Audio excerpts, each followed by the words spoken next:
एक शब्द मैं और जोड़ना चाहता हूँ। जब नानाजी साहब के संपर्क में थे तो उन्होंने कहा कि तुम जैसी लड़कियां समाज सेवा करो, नौकरी नहीं। कितनी बड़ी बात है। वह इनके जीवन की दिशा, हृदय परिवर्तन कर एक बड़े काम के लिए हमारे बीच में आज लाके खड़ा कर दिया है। और ऐसे न जाने कितने लोगों का प्रेरणा स्रोत बनेगी, ऐसा मैं उम्मीद करता हूँ। बहुत बहुत सालों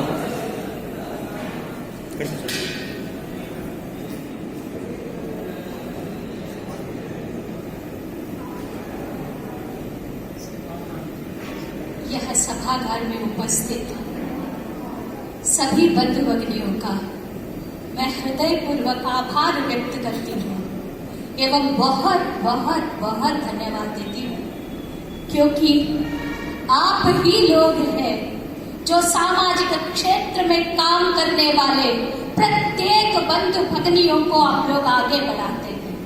यदि हम सब लोग एक दूसरे से मिलकर जो सामाजिक क्षेत्र में काम कर रहे हैं उनका यदि उत्साह नहीं बढ़ाएंगे तो काम आगे कोई युवा शक्ति करेगा नहीं। इसीलिए मैं सर्वप्रथम इस सभागार में उपस्थित सभी सम्माननीय बंधु भगिनियों का मैं बहुत बहुत स्वागत करती हूँ, अभिनंदन करते हुए एवं वंदन करते हुए। अभी यहाँ पर जो कुछ हमने किया है, भारत रत्न नानाजी देशमुख जी के मार्गदर्शन में उन कार्यों को यहाँ उल्लेख कर रहे थे तो हमें लग रहा था क्या सच में ये सब काम हुआ है क्या? ऐसा हो सकता है क्या? क्योंकि जब अपन युवा पीढ़ी में काम करने के लिए निकलते हैं तो पता ही नहीं चलता कि हम लोग किस दिशा में जा रहे हैं, क्या करने जा रहे हैं और इसका परिणाम क्या होगा ये कुछ पता नहीं होता। लेकिन यदि सही मार्गदर्शक मिल जाए, सही पीठ थपथपाने वाले व्यक्ति मिल जाए तो एक एक युवा अलग अलग काम करके भारत देश को फिर से एक वैभवशाली जगह पर ले जा सकते हैं। लेकिन हम जब सच में आज अभिभूत हुए यहाँ पर, क्योंकि हमारे क्षेत्र के, हमारे बुंदेलखंड के, हमारे बांदा जिला के पद्मश्री मिला है श्री उमाशंकर पांडे जी। अभी 25 दिसंबर को हमने अपने देश के यशस्वी प्रधानमंत्री जी श्रीमान नरेंद्र भाई मोदी जी खजुराहो आ रहे थे केन बेतवा लिंक परियोजना के भूमि पूजन के लिए। तब हमारी अचानक मुलाकात उमाशंकर जी भाई साहब से होती है और उमाशंकर जी तो हमारे परिवार के ही हैं, हम लोग अक्सर उनसे मिलते रहते हैं। लेकिन उस दिन एक अनुभूति हुई, पद्मश्री मिलने के बाद व्यक्ति के अंदर कितना बड़ा परिवर्तन आता है, बड़प्पन आता है। तब हमें समझ में आया सम्मान से ही फिर व्यक्ति को सम्मान मिलता है। उनको पद्मश्री मिला और हमने बधाई बहुत दिनों के बाद सीधा सीधा दिया और मैंने उनको बोला भाई साहब कैसे है ये वो।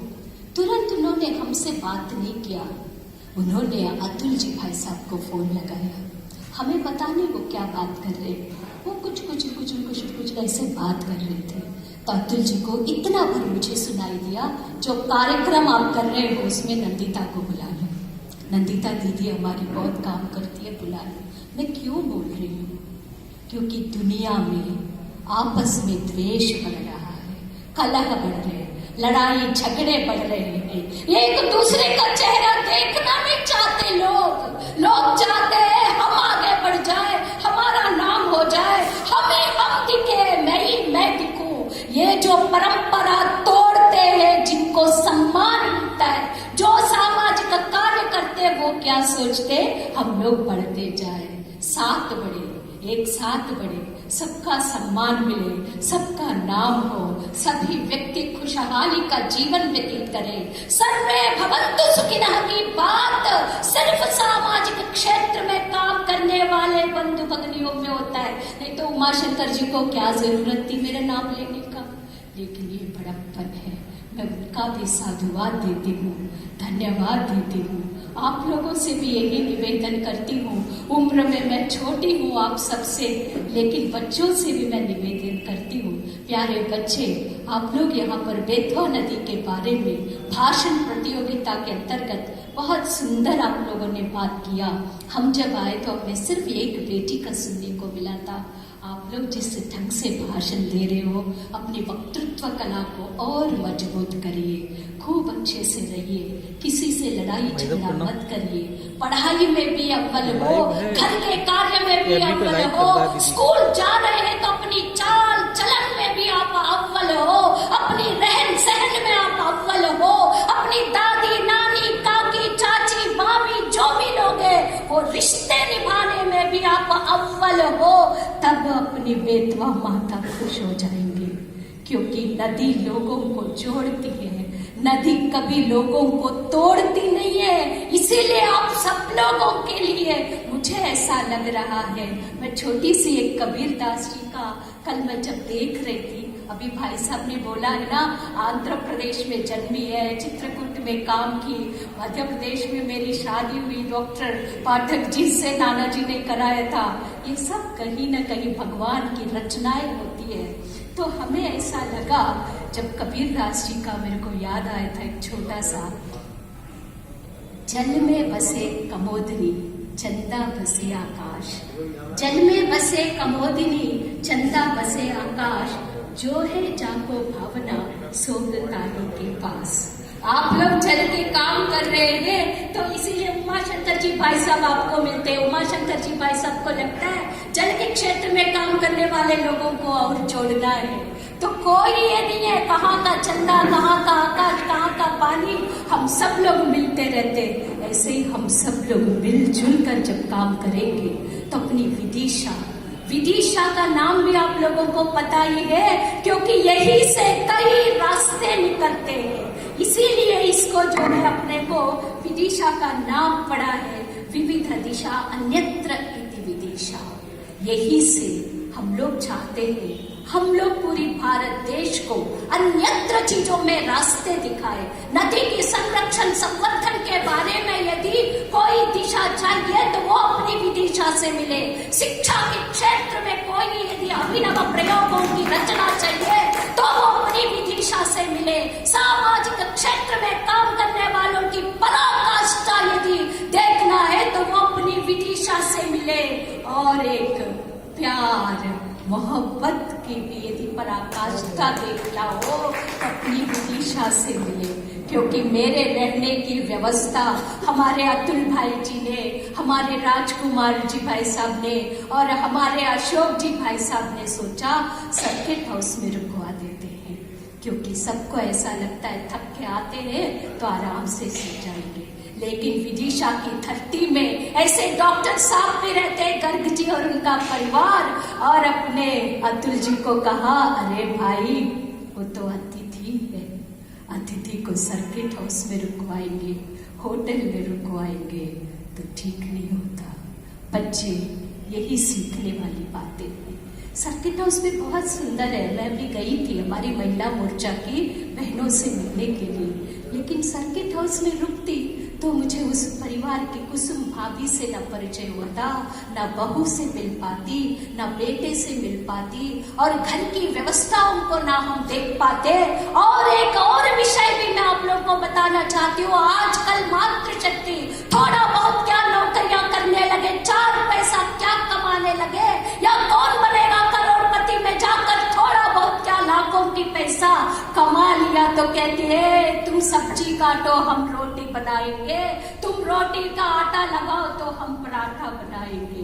हम लोग, अब मैं महिलाओं की वो नहीं कर रही हूँ, जरूरत है मिलजुल के काम करने की जरूरत है। परिवार एक मूलभूत इकाई है, उसमें पति पत्नी बच्चे सब मिलजुल के काम करना है। लेकिन हमारी डॉक्टर साहिबा कुसुम भाभी डॉक्टर है, सुबह हमको स्वयं उन्होंने रसोई में जाकर उनके घर में काम करने वाली बाई दीदी लोगों के साथ मिलकर भोजन बनानी है। नदियों की संरक्षण करना है तो उससे पहले हम लोग अपनी परिवार की मूल्यों को बचाना पड़ेगा। परिवार खत्म हो गया तो नदी कैसे बचेगी? क्योंकि परिवार में जब माँ खाना नहीं पका रही है, भाभी माँ अच्छे से परोस नहीं रही है, तो रोज होटलों से आएगा, स्विगी में ऑर्डर करके भोजन आ जाएगा। वो भोजन का पैकेट पॉलिथीन में आता है, पन्नी में आता है, थर्माकोल में आता है, और यूज एंड थ्रो की जो परंपरा है वो बढ़ती जाएगी। हम लोग उस पन्नियों को ले जाकर कहाँ डालेंगे? डस्टबिन में। आप सोचते हो हम तो डस्टबिन में डाला, लेकिन डस्टबिन की कचरा कहाँ जाती है? जो मुझे बहुत सारी ऐसी अपनी कमियां हैं, उसकी फिर डिग्रेडेशन, मतलब कि उसको पूरा अलग अलग करना, उसको खत्म करने की प्रक्रिया अपने भारत में अभी बहुत कम है। वो सब धीमे धीमे नदी नालों में चला जाता है। फिर मछली बेचारी तड़प तड़प के मर जाती है, और उसके अंदर की जो टॉर्टोइस होते, टर्टल्स होते, वो भी खत्म हो जाते हैं। कई ऐसे चित्र आते हैं, मछली के मुंह में फंस गया पन्नी और प्लास्टिक, वो बेचारी तड़पड़ा के वह मर जाती है। इसीलिए प्लास्टिक का जितना कम प्रयोग कर सके उतना हम लोग प्लास्टिक का प्रयोग कम करना है, क्योंकि ये ऐसा वरदान ब्रह्मा जी से लेके पैदा हो गया, ये कभी मर नहीं सकता। इसकी कभी मतलब ये चिरंजीवी होके ही आया है। इसीलिए ऐसे चीजों को हम लोग कम प्रयोग करें, जहाँ जरूरत है वहाँ हम लोग करें, आवश्यकता अनुरूप करें, लेकिन जहाँ जरूरत नहीं वहाँ प्लास्टिक ये सब कैंसर का कारण बन रहा है। हम लोगों को लगता है हम तो अच्छे से भोजन कर रहे हैं, हम ड्राई फ्रूट्स खा रहे हैं, हम तो बढ़िया फल फूल खा रहे हैं, लेकिन हमको पता ही नहीं है उसके अंदर कितनी पेस्टिसाइड्स डालकर अपने को भोजन मिल रहा है। हमारे दिल्ली में, आजकल मैं दिल्ली में रहती हूँ, जब तक चित्रकूट की गौरव गाथा की बात होती है तो चेहरे पे मुस्कुराहट आती है। जहाँ दिल्ली की बात आती है, वहाँ की सब्जियों की बात आती है, वहाँ की माँ यमुना, जो आपकी बेतवा नदी उपनदी है यमुना की, धीरे से जाके वो यमुना नदी में मिलती है। हमको गंगा समग्र का काम करने का अवसर प्राप्त हो रहा है। तो यमुना नदी में एक बार गए तो हम लोग बीचों बीच जब निकले थे तो वो पानी की चित्तों से पूरी हाथ में छाले पड़ गए थे। तो इसीलिए ये सब जितनी चीजें अपनी है, अपनी नदी, अपने मंदिर, अपने मस्जिद, अपनी श्रद्धा का केंद्र, अपने पेड़ पौधे, अपना सब कुछ, इवन ये हॉल में भी यदि बैठे हैं तो जो पब्लिक एमिनिटीज है वो भी हम लोग स्वच्छ रखें, सुंदर रखें, अच्छे से रखें। आज इस कार्यक्रम में मंच पर विराजमान हमारे परम आदरणीय अशोक जी भाई साहब का मैं बहुत बहुत स्वागत करती हूँ। एक बार मैं अमेरिका गई थी, फर्स्ट टाइम अमेरिका मेरे प्रेजेंटेशंस देने के लिए गई थी। तब हमको ऐसा लगा अमेरिका माने स्वामी विवेकानंद जी, और कुछ ध्यान में ही नहीं आ रहा था। मुझे मेरे प्रेजेंटेशंस का कोई डर नहीं लग रहा था, हमें लग रहा था स्वामी जी नहीं आए थे, एक बार उस जगह पर जाना है। लेकिन दिल में खूब इच्छा थी, अमेरिका में मेरे बात कौन सुनेगा। लेकिन वहां पर एक हमें महाराष्ट्र के एक भिड़े काका मिल जाते हैं।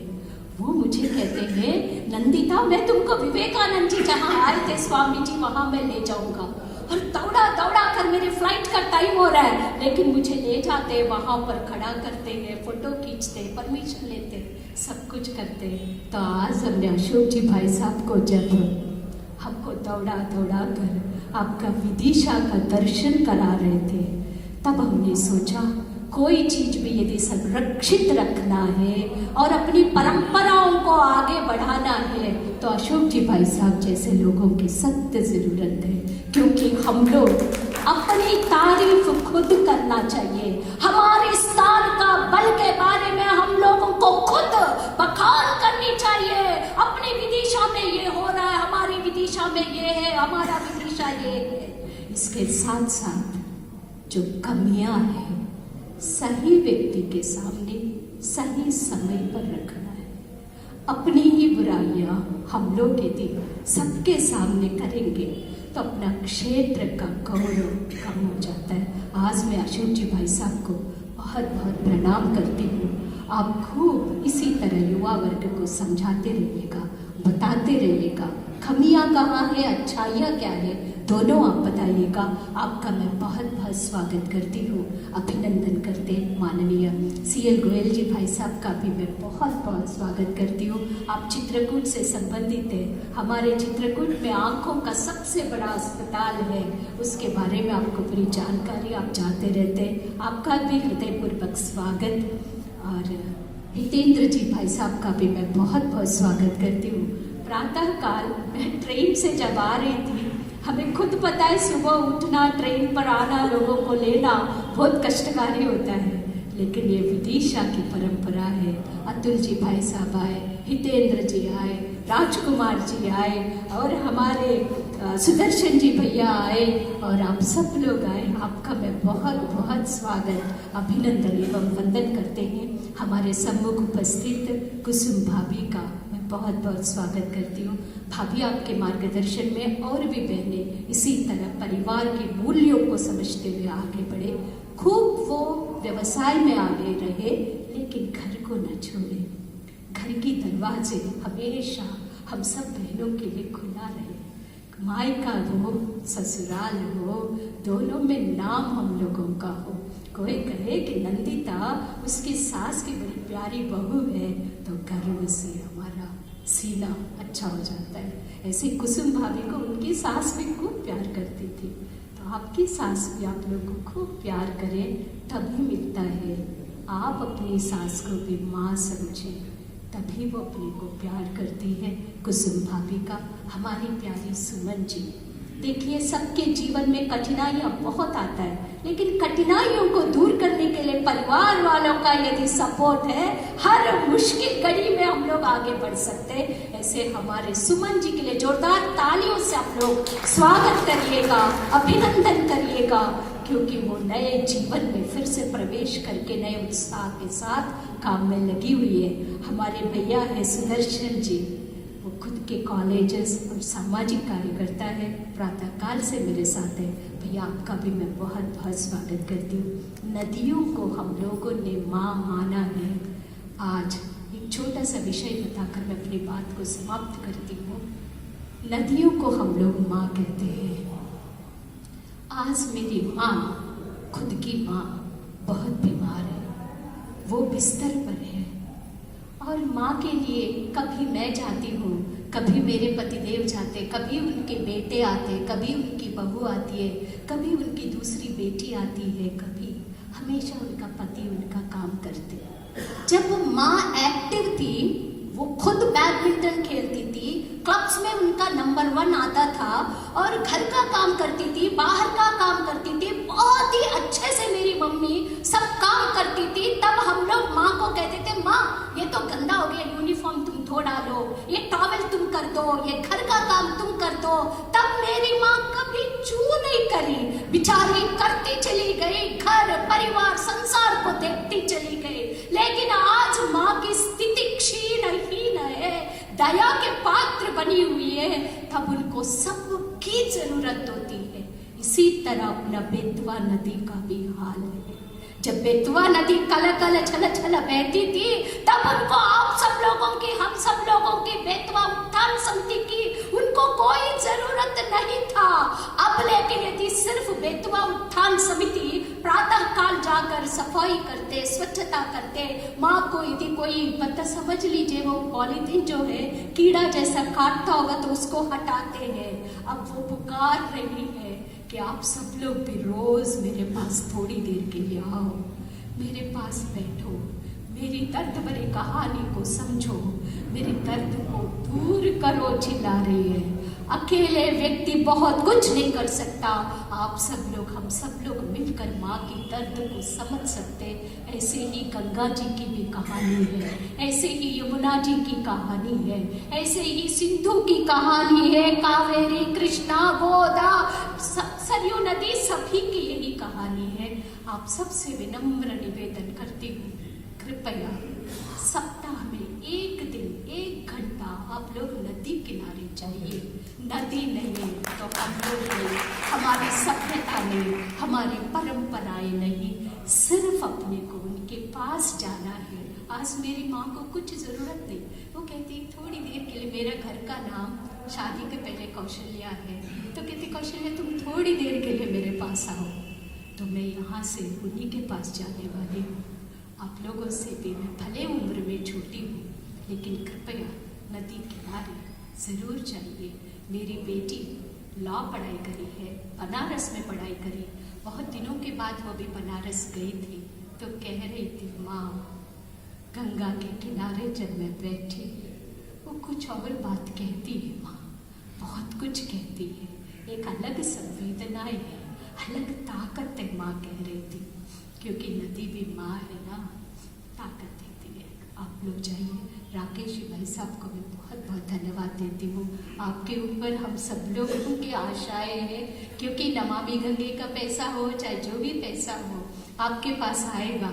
आप जो चाहे वो इस दिशा में कर सकते हैं। आगे बढ़कर नदियों के संरक्षण संवर्धन के लिए कृपया प्लीज आप काम करवाइएगा।